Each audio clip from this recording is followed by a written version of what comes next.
একবার খেলে আরেকবার খেতে যাবেন, শুনে বেড়াবেন।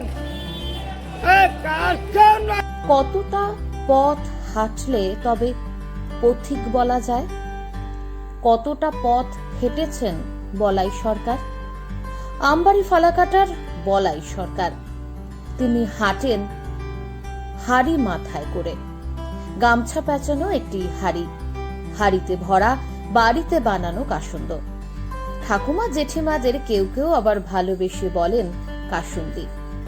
শাক দিয়ে ভাত মাখলে যে কাসুন্দি নাকি অনিবার্য, আবার এক বাটি মুড়ি কাসুন্দি দিয়ে মেখে তাতে সামান্য চিনি মিশিয়ে খেলে নাকি তার স্বাদ অপূর্ব।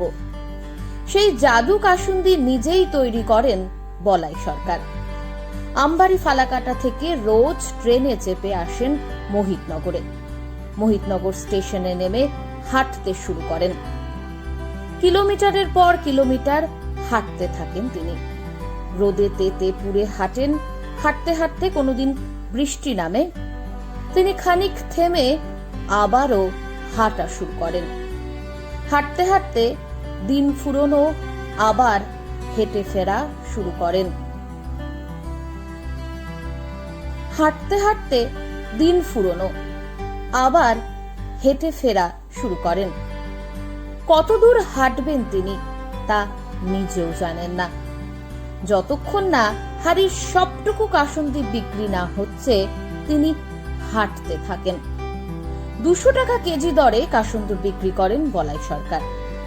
অদ্ভুত উচ্চারণে হাঁকেন তিনি।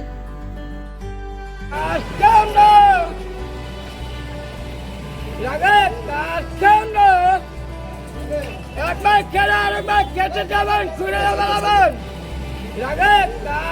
একটি পরম্পরাকে মাথায় নিয়ে হাঁটেন বলাই সরকার।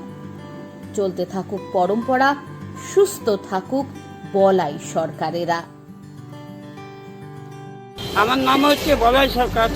আমি এখানে কাসুন্দি বিক্রি করতে আসি। এটা হচ্ছে 50 টাকা পৌয়া। যদি হাফ করে নেন আমি 20 টাকা কম নেব, 40 টাকা পৌয়া নেব, আর ওইশো নেব 50 টাকা। আমি জলপাইগুড়িতে ট্রেনে আসছি, 10টার ট্রেনে। 10টার ট্রেনে এসে মোহিতনগর নামছি।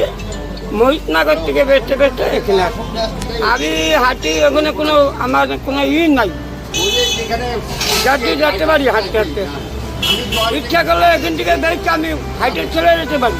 এই এটার মধ্যে হাতে 15-10 কিলো। জলপাইগুড়ি ছাড়া বাইরেও যান কোথাও? হ্যাঁ, শুধু জলপাইগুড়িতেই নাকি বাইরেও? না না, আমাকে এই কাসুন্দি চলে যায় গুয়াহাটি পর্যন্ত। গুয়াহাটি, মাথাভাঙ্গা, গায়েরকাটা, আলিপুর। দিনে আমি 10 কিলো করে ডেলি।